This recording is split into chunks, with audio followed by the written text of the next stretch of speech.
前到一鞠躬，坤到一鞠躬，讲师好。讲师好。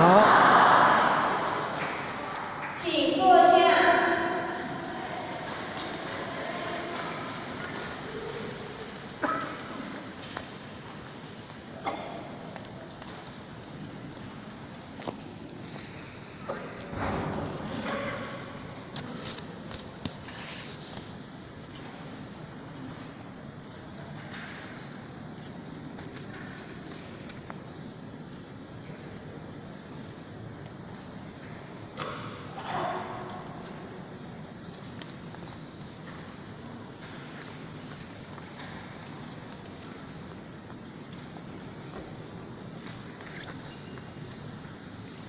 前人、不前人、各位简传师、各位前贤，大家早安。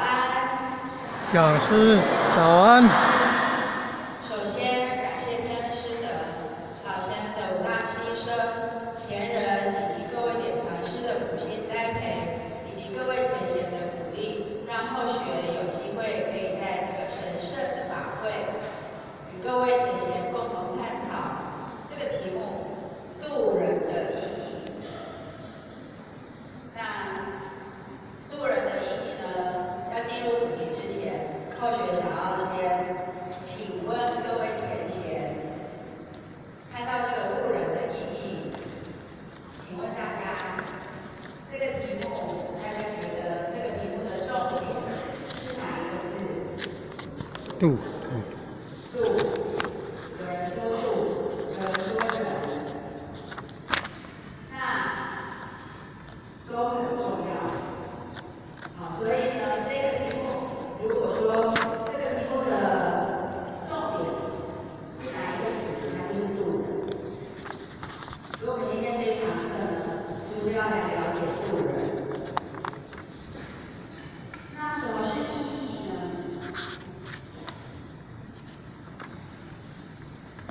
我们要进入主题之前，我们先来了解渡人的意义，它的意义的意思。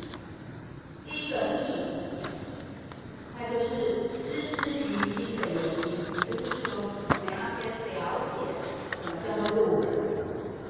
我们如果不了解，我们没有办法去实习，所以我们要先了解。那我们了解渡人这个意思呢，有很多种方法。有些人是生下来就是他要渡人，那有些人呢是经过学习之后才知道要渡人，但是有些人是人生经过了许许多多的考验，许许多多的挫折，在这个困难当中呢，学习了解到要去渡人。但是呢，不论我们是用什么方式来了解渡人，只要我们知道渡人的意思，渡人的意义，为何要渡人，只要我们了解，其实用什么方式都是可以的。那第二个义呢？第二个义，我们常常会用第二个义用在哪个词？正义。所以这个正义的义呢，它就是一种正当的行为。好，所以第二个义它的意思就是我要把它做出来。我了解什么叫做渡人之后，我要去把它做出来，这就是这个第二个义的意思。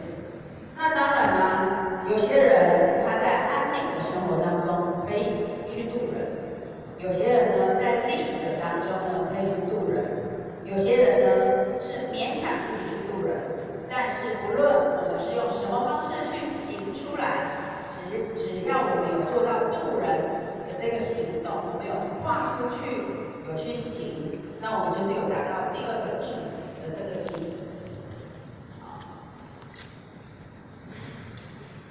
那么我们现在知道意义的意思了，那我们现在要来思考渡人了。那在封面呢，或许有放一张图，各位前贤，请先忽略上面的8个字，大家只要看它上面的图就好了。请问各位前贤看到什么？划船。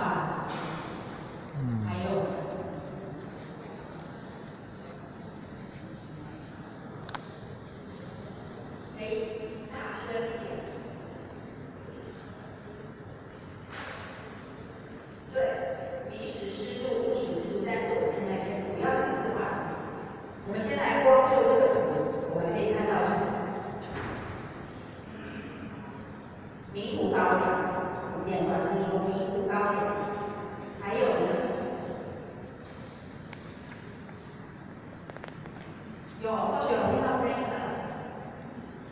别发现是不是？我们拿着一个杆，然后坐在一艘小艇上面，是为了要做什么？要到对岸，对不对？各位姐姐都非常有智慧。我们不是为了要坐在小船中间游玩，我们是为了要从这一岸滑到对岸去。好，所以呢，从此岸到彼岸，它就是渡这个字的意思。所以呢，渡原本的意思呢，是从这一边滑到对岸去。那么在佛教大辞典里面有讲，少掉3点水的那个度，它就是等于多了3点水的度，意思是一样的，同一个度。那里面讲说，把生死比喻作海，叫做生死海。我们人生是生死海，那么我们可以自渡生死海。我们今天求了道，我们是不是已经自渡生死海？我们已经得失一指点，超生了死。我们不用烦恼我们未来百岁年老之后，我们的灵性将何去何从？我们不用烦恼，我们已经有一个归宿了，我们已经自渡生死海了。那么我们又可以去渡他人。刚刚那一张图大家有看到吗？它是上面不是只有一个人哦，上面有载人哦。所以呢，这个渡呢是指我自己可以自渡，我也同时可以渡他，这个才叫做渡他的意思哦，并不是上面只有我自己我吃饱就好了，别人怎么样跟我没有关系，不是的。所以呢，要自渡又渡他。那这是一个很好的比喻，这个渡的这个意思非常好，以筏助人过河。这个筏，竹筏也好，船也好，橡皮艇也好，只要是可以渡河的工具，可以过河，它就是从此岸到彼岸。那么它这个又用来扩大、衍生它的意思。那今天呢，这个筏呢，它就是等于是法，佛法的法，方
身边的有缘人，这个就是天堂。那这个法门有非常多种，或许来举一个例子，南无祖师各位呈现都认识，不认识？南无祖师，禅宗的开宗祖师啊，南无祖师，他当初呢从印度西方要来我们东土来传道的时候，他来到我们东土的时候，首先去见识梁武帝。他见到梁武帝的时候呢，我们知道梁武帝在中国历史上是一个非常有名的在佛学投入非常多心力的一位皇帝。梁武帝他平常就是常常用去建造寺庙，供奉许多比丘还有比丘尼，所以他弘扬佛法不遗余力。那么我们的达摩祖师呢，他到中国来之后，他首先去见梁武帝。那么梁武帝呢，他既然对佛法这么不遗余力，所以他见到了这个从西方来的大师，当然要问问看大师对于他的这个投注佛法上的心力呢是什么样的看法。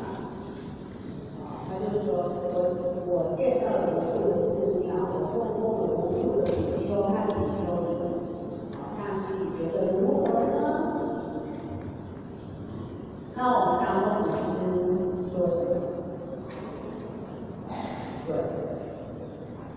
他原本想要听听看，达摩祖师会给他评价有多少功德，但是呢，达摩祖师却回答他一点功德都没有，这让梁武帝非常的失望，打击很大。为什么？因为梁武帝的心中还是有执着，他执着在他的用心有多少的评价，他还是有执着。但是呢，禅宗的宗旨是什么？无住、无相、无我，你都不能有执着的。外在的一切都不能有执着，你都是要放下的。你做的再多的高位都是要放下的。事来则应，事去则进，是要放下，不能执着在这些东西。所以呢，他跟梁武帝对打当中呢，发现时机远没到，到中土来传道的这个时机远没到。但是呢，他也不能因为这样就去喜欢他不能让他去记住，所以他留下了很多的神迹，例如一苇渡江、面壁九年、直履其龟，有非常多的神迹，无非是在希望大家听得到。那我们曾经呢，电影公司曾经拍了一部《达摩传》，这里面呢有一小段片段是圣贤先佛，他为了度化众生，他所用的法，刚刚或许有说到这个法，不是只限于口说，各种法呢，只要可以让人家转无为物，放下很高立地成佛，都是法。最后也要与各位同学分享这段影片。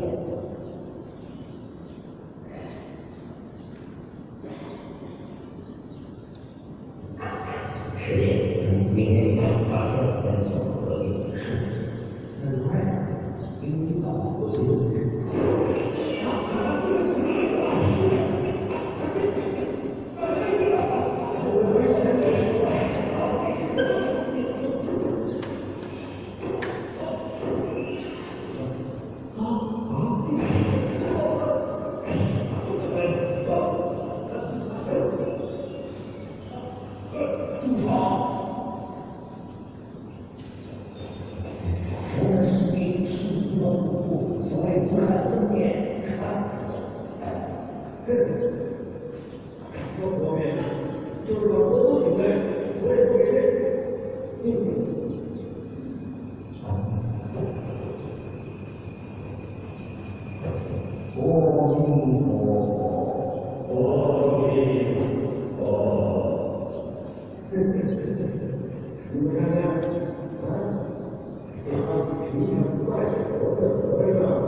历代的圣贤先佛都秉持这样的精神，这叫做为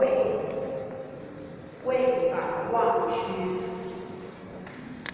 为法忘躯。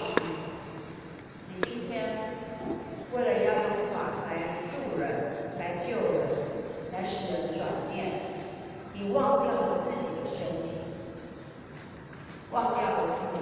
这个叫做无相、无助、无我。达摩祖师的这一段，我们看的不是看他的神迹，看的是他的精神，为法忘躯的精神。当我们心中有慈悲，心中充满慈悲的时候，我们可以很自然而然的做出为法忘躯。为的是什么？救度众生，让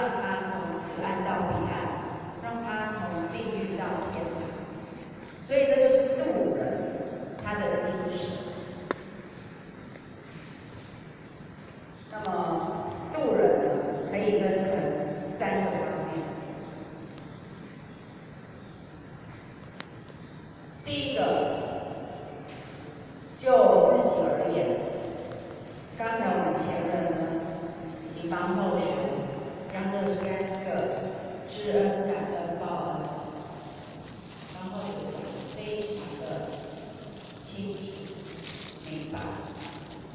对我们自己而言，我们首先要知恩。有一句话叫做“受人点滴，当全有以报”。我们今天受人家点滴的恩惠，如果我们知恩，知恩的意思仅止于知道，知道说别人帮助我，那当全有以报的时候，就是提升到报恩了。那我今天可以提升到报恩这一个行为面，这个当中是你知恩，知恩当中你在心中怎么样？感恩，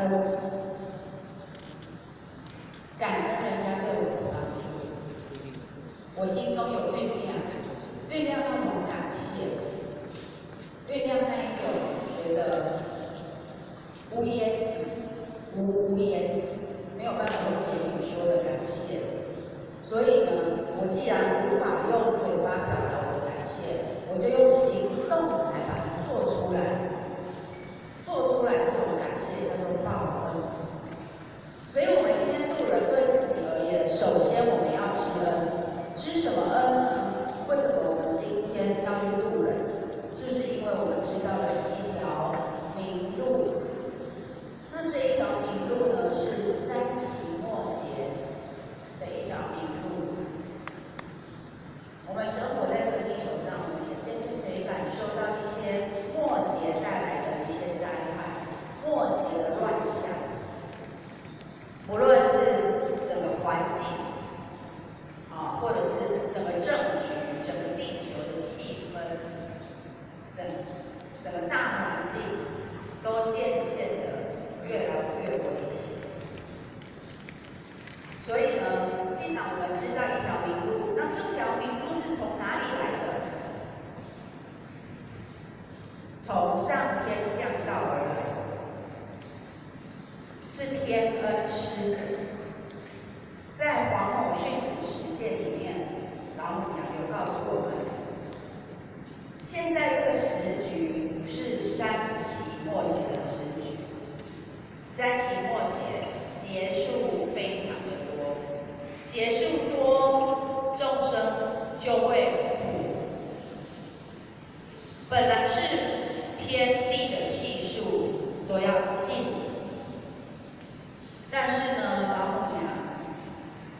日本他们只拜自己的宗教信仰，而且许多人也都是无神论者，所以日本人不好对。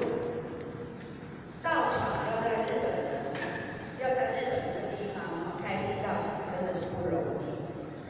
但是呢，有一位老先生，这位日本老先生，他在1989年的时候，一个实际因缘，当然这个故事非常的长，然后在别的单位呢，他们也是有酝酿这个因缘，也是因为有一位老典传师，还有一个愿，希望到日本去传道，因为有这个愿，所以上天怎么样安排了一个机会，让一位这个日本的莫某亮先生在1989年的时候到台湾来求道。求道之后也是在刚刚的老典传师的单位求道。求道之后呢，这一位莫某亮先生，他是一个非常单纯的人，他没有做很多其他的想法，他单纯的认为上天降道之恩，天时紧急，他要帮上天渡人。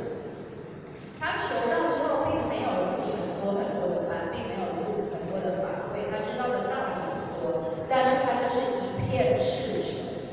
这一片赤诚促使他1990年回到日本之后，他做了很多的准备，然后从1990年开始，他要去渡人。他做了什么准备？他开始每天早上4点起床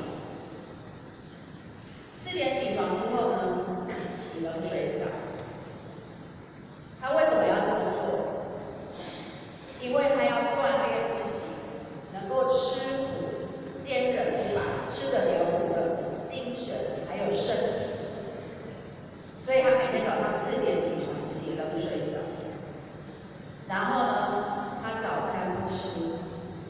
他下定决心修行之后，他就告诉自己，修行人不能浪费养分，所以他不吃早餐。他开始就是一片赤诚而已哦，设定一个目标，他要做地毯式的访问，挨家挨户去敲门，陌生拜访，挨家挨户，从陌生人当中去敲门，做什么？渡人。他给自己立定了一个目标，他要地毯式访问，挨家挨户的去敲门。然后呢，一天带2颗饭团。刚开始渡人敲门的时候，从自己家里的周围开始，慢慢同心圆扩散出去。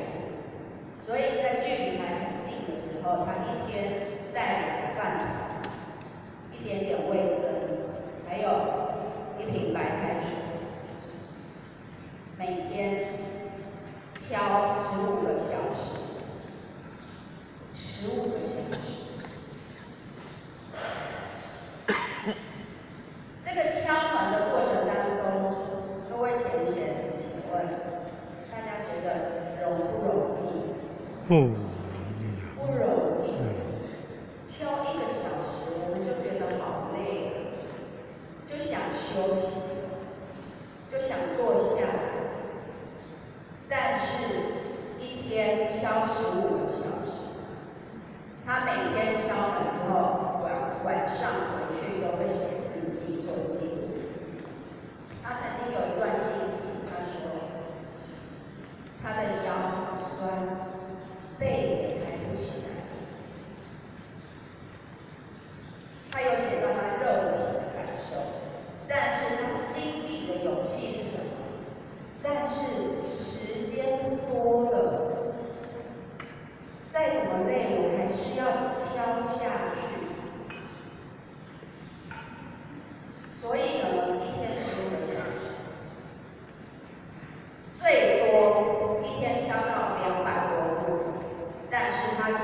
自己设一个低标，最少不能少于80分，不能少于80分。所以从1990年一直到1996年，他敲了18万户。大家可以想象，就一件很简单敲门的事情，他敲了18万。所以他刚开始是带2颗饭团，但是呢，他越做会越远嘛，所以到后来他一天要开7、8个小时，开到7、8个小时远的地方去渡人，然后呢，在那附近呢待5、6天。所以他开车的时候，他做的准备是什么？他的车上准备1包米、1个瓦斯桶、1个瓦斯炉、1桶1个礼拜用的水，然后还有一个手电脚踏车。因为他开车开到那边之后，他就骑脚踏车去敲门。那他在渡人的过程当中呢，他在渡人之前，他就先将自己的房子拿去抵押。要做什么？抵押，然后呢跟银行借款，借了台币大概400多万。大家猜得出来这位莫宝亮先生要做什么？他这400多万要做什么？买米、买瓦斯炉，是吗？买瓦斯炉，不是。他拿这些钱去我们的一贯道的书局买非常多的善书。为什么要买善书？因为他是一个刚求完道就立志要渡人的人，他知道的道理并不多，所以他生怕他因为自己讲不好的道理无法让人家明理，所以他用善书来补他的不足。所以每次他敲完门之后，他就会递一本善书给每一户人家，希望你今天拒绝我，但是这本书跟你结一个佛缘，有机会纷纷来读读看，也许你就能明了。这18万户里面呢，有2/3，也就是12万户，他去敲门，开门之后是被骂出来的，是被吐口水的，是被打出来的，甚至有被送到警察局的12万户。大家想想看，假设我今天敲门，每敲一步我就要被吐1次口水，每敲一步就要被人家骂说我是脑袋有问题的老先生，每敲一次甚至还有机会会被泼水或被人家打出来，大家还有勇气继续走下去吗？但是这时12万户是这样被对待，但是剩下的1/3，就是6万户里面，有一半，大概一半是怀抱什么心情？我看你可怜，看你好像很老实，看你年纪很大，好吧，让你进来说个5分钟话，但是他们呢，5分钟到，还是要请老先生走路。所以这6万里面有一半大概就是他会接受你，让你进来，但是他不会求饶，所以剩3万。但是这3万里面呢，每敲1500户，就可以敲出1户人家社团。所以在1990年到1996年之间，莫宝亮先生他敲出了20户以上的佛塔。而且这佛塔呢，除了他的女儿，这20几间里面扣掉他女儿是坛主之外，其他全部都是陌生拜访，陌生拜访而来的。而且这陌生拜访呢，都是有发生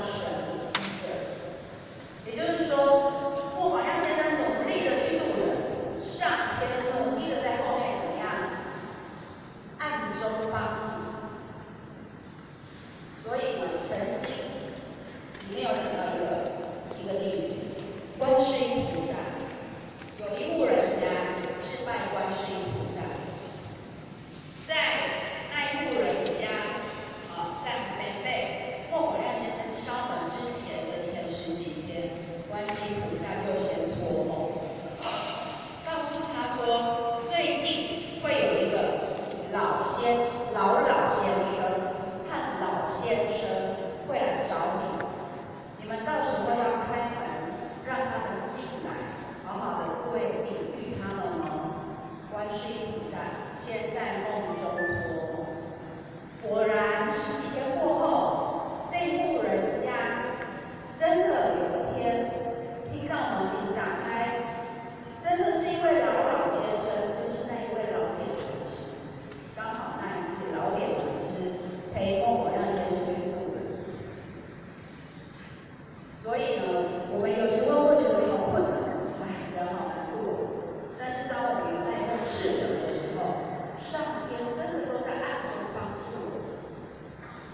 候选的父亲曾秘书长，他常常跟候选人分享许许多多他在大陆、在中国、在各个地方渡人的经验分享。说到我们认真去渡人，上天会在暗中大帮助到这个候选的父亲，心中真是非常有感受，因为有感受是因为真的受到天恩师的太多的帮助，所以越渡越有什么？越有进食，越渡越有劲，越有力量。那孟宝亮先生呢？他去渡人，他家里的田地谁在顾？他的太太在顾。那他一天到晚出去渡人，家里都放人顾，他的兄弟姐妹，他的太太都觉得他的脑袋是不是有问题，都有问号。但是呢，有一件事情发生之后，他的太太不得不相信，他的先生做的事情，虽然看起来常人无法理解，但是真的是值得去做什么事情。他们家的田种萝卜，那么大的田，他的太太没有办法很仔细的去顾，然后只是种子撒下去，大概要怎么种，这样大概的处理。但是呢，收成出来的萝卜，拔出来一条萝卜都有7、8公斤重，而且又非常的白，质地非常的好。那萝卜它如果很肥嫩的话，就容易裂开。可是呢，孟宝亮先生他们家收成的萝卜又大又白又嫩又没有裂开，所以拿到市场上去卖，价钱非常的好。那有一次呢，孟宝亮先生在台湾开仙佛班，老师林谈就告诉他：你在前面，我在后面怎么样？请土地公帮你种萝卜。所以呢，这个时候孟宝亮先生他怎么样？恍然大悟，哦，原来是土地公帮我种的萝卜才会这么的大，又这么的好吃，又这么的不会裂开。所以呢，也在上天的处理。那这是一个知恩感恩报恩，做到极致的一个精神，一个范例，走在前面，让我们追随的范例。所以呢，我们不要害怕，不要害怕走出去。那渡人呢？刚刚讲的是从自身而言，现在要讲对他人而言。我们渡人是为对自己而言，我们是为了要报恩，但是对他人而言，为什么我要去渡他人？对他人而言有什么意义？推恩足以保天下。如何保天下？我们每个人都有慈悲心，所以我们今天把我们的慈悲心发扬出来，把它做出来，可以让天下怎么样？安康，天下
所以呢，我们才去渡海。这个是渡人的意思，我们去升高我们的慈悲心。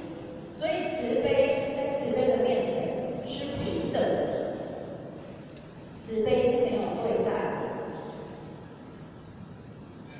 慈悲是没有分别、没有低落的。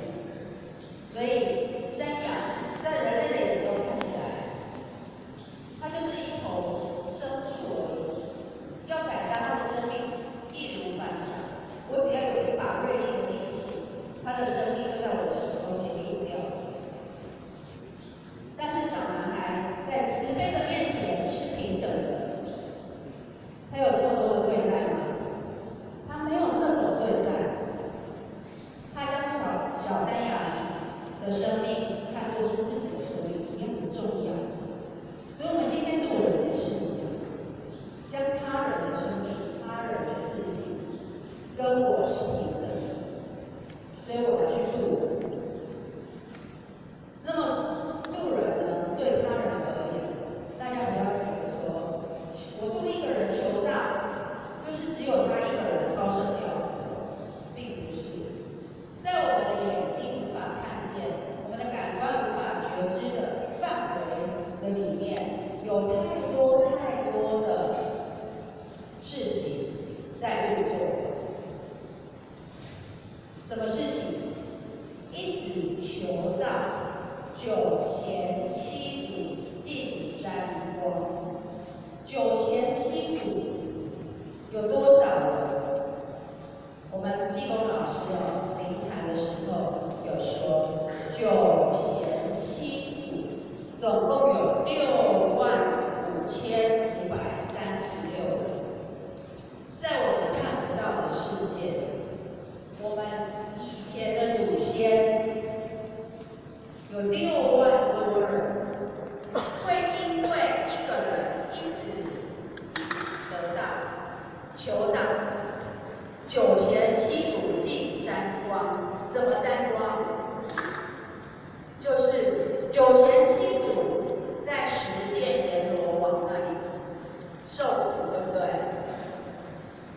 那当人间有一个子孙求道，这个名字在地狱的生死簿除名之后，这个人除名的这个人，他的祖先都会让阎罗王叫出来，然后呢，从此以后免在十殿受苦，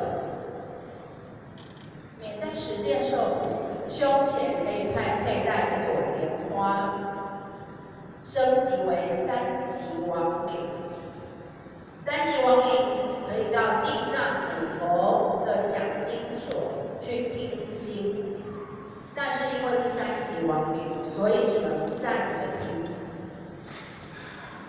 那我这个阳间的子孙求道之后，如果有认真的修行一段时间，我这个九贤七祖呢，可以从3级王领升级为2级王领。那当人间的这个子孙，他修行一段时间之后，有亲口，有摄感，那我的祖先九贤七祖就可以从2级王领升级到1级王领，而且呢，可以坐在地藏主佛的讲经所听地藏主佛讲经。这个就是一子求道，九贤七祖尽沾光。那么一子成道呢？九贤七祖尽超生。超生是可以离开地狱到天堂。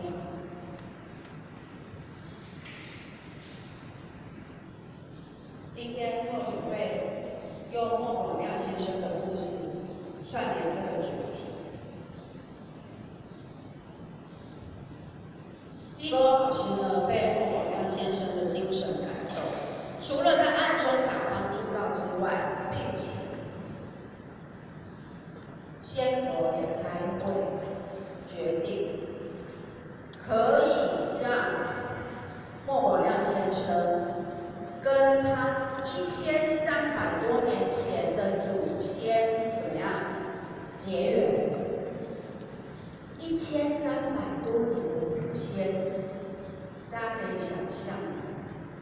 如果说我的爸爸辈、我的阿公辈、我的曾祖父这样一辈辈推上去，我顶多只能推到古代而已。但是是1300多年前的祖先，远祖非常遥远的祖先，可以让他跟他结缘。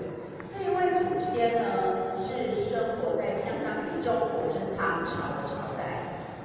那这位祖先的名字叫做阿倍仲麻吕。这个阿倍仲麻吕呢，他在16岁的时候就被日本派遣到中国去留学，所以他是一个小留学生。那在16岁来到中国呢，努力的读书，一直到23岁的时候，他考取科举。那23岁考上之后，还有不断努力，25岁考中进士。所以他在唐朝，相当于唐玄宗那个时候，他在朝廷里面当官，而且他跟谁是同事？跟当时很有名的诗人我们都认识，杜甫、李白、王维都是同事，而且也见过杨贵妃。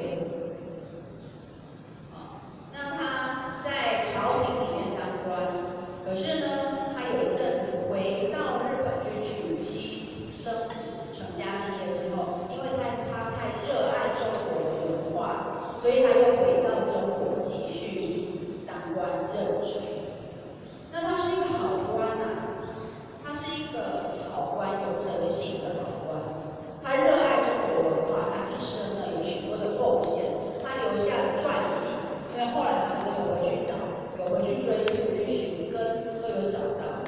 所以呢，他在中国活到72岁的时候过世，因为他是一个好官，有德行的人，然后对中国贡献很大，所以朝廷跟百姓呢都决定要帮他立一个碑在洛阳，因为唐朝那个时候首都是在洛阳，立了一个碑，回去找还真的有找到阿倍仲麻吕的纪念碑。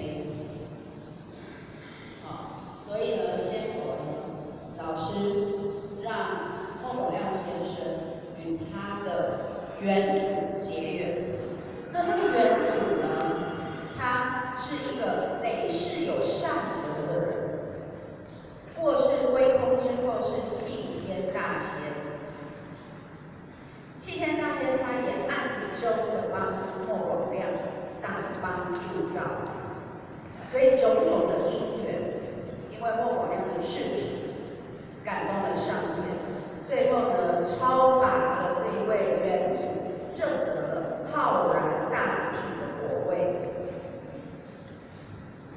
在我们国中也有超拔的事迹，我们的何老前人元德帝君也曾经超拔他的母亲证得菩萨的果位。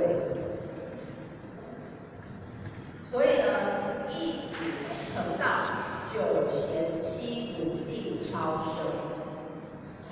所以我们不要小看我今天一个人求道我一个人努力的修行我可以影响的是我的祖先65000多位祖先，尽沾光，尽超生，这是一个非同小可的大事。再来第3个，可以大事化小，小事化了。孟宝亮先生在1990年代那个时候，他的女儿是20多位堂主的其中之一，在他住的社区里，是联动的社区，在那个时候曾经发生了一件事情，我们到现在应该都还有印象，就是神户大地震。那个时候呢，发生神户大地震的时候，他们那个社区几乎都全倒全垮，但是呢，唯独他女儿那一栋公寓，因为他女儿家里设佛堂在2楼，因为有这个佛堂，他那一栋大楼直接从2楼下陷到1楼，其他完好无事。然后在灾区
八大金刚来护法，四位菩萨救众生，精令36员将，500灵官紧随跟。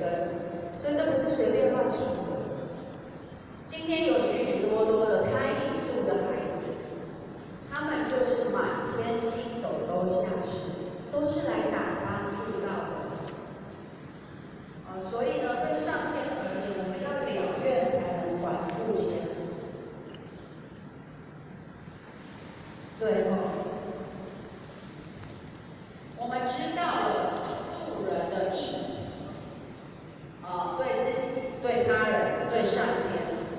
最后，我们要去实践，去实践才能让我们生命更有价值。我们要去做。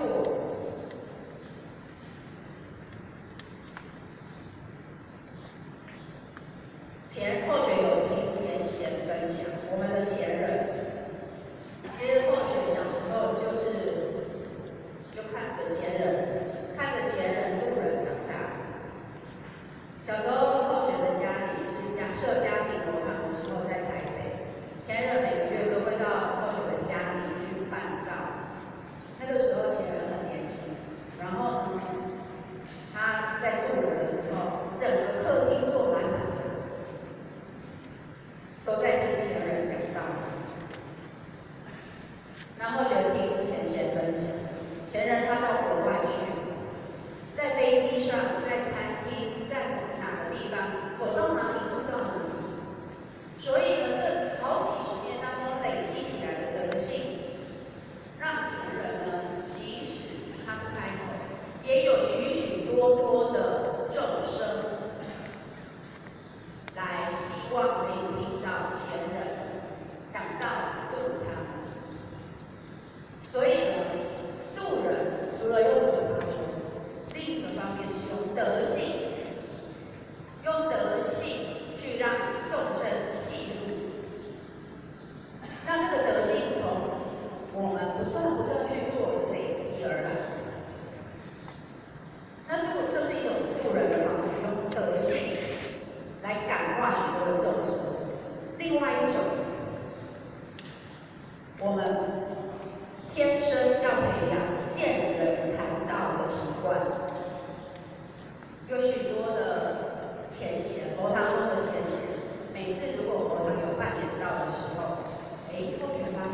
他会揪大家一起定出便当。另外，如果社会上或他的周遭有发生了一些什么事情的时候，他就会跟曾经诽谤45经或圣人的同事说：“你看。”他就会去把45经孔子曾经说过的话拿出来看看。你看，圣人在几千年前就说过要这样做。他不是去辩论回来，他是等待时机应人，有机会怎么样去好好的引导。所以他慢慢的引导他的同事，慢慢的他的同事都喜欢听他说45经，甚至呢，有些人喜欢到自己去翻阅，不懂之后来跟候选的先生讨论，这个就是一种培养善良。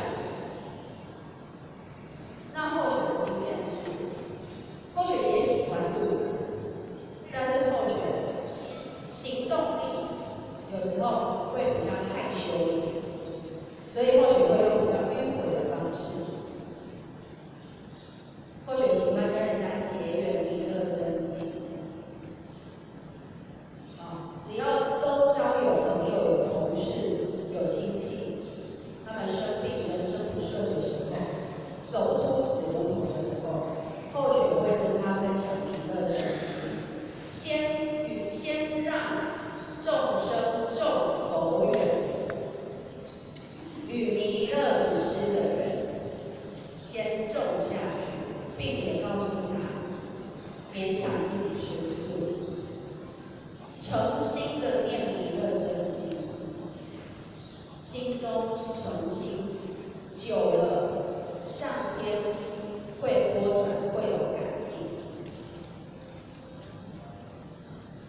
那在与同事交谈的过程当中，候选会见机行事。虽然候选不是像候选的国父啊，候选的父亲坐下来看到人，就是跟他们说，要吃素哦，要修行哦，这是我们人生的目标哦。候选会见机行事。像前一阵子，候选有个同事，他说他家里的人过世，他舅舅是一贯道，他舅舅呢说他是一贯道，可是他来的时候不拜长辈，不拿香。他说：“你们一贯道会这样吗？”候选马上说：“我们一贯道最尊重祖先，我们最重视根源，所以我们会拜祖先，我们也会拿香。”他进而问候选：“那一贯道是在拜什么？”所以或许如果借着这个机会记录，借这个机会加入话题，希望有一天时机应人成熟的时候，他可以心甘情愿、发起冲动的来求道。所以我们渡人的方式有很多，重点是我们要有那个心，任何方式都可以有那个心，但是呢，要平常心，慈悲心是平等的，是平常，是不执着。当我们努力去做有一片赤诚，上天都是会播种，我们的心中的感受也会越来越丰满、越丰富。那或许今天的时间有超过一点点，以上是或许针对这个题目与各位前贤共同探讨。如果有词不达意的地方，祈求上天慈悲赦罪。前人不嫌各位给法师、各位前贤给候选指正。最后恭祝各位前贤身体健康，法喜充满。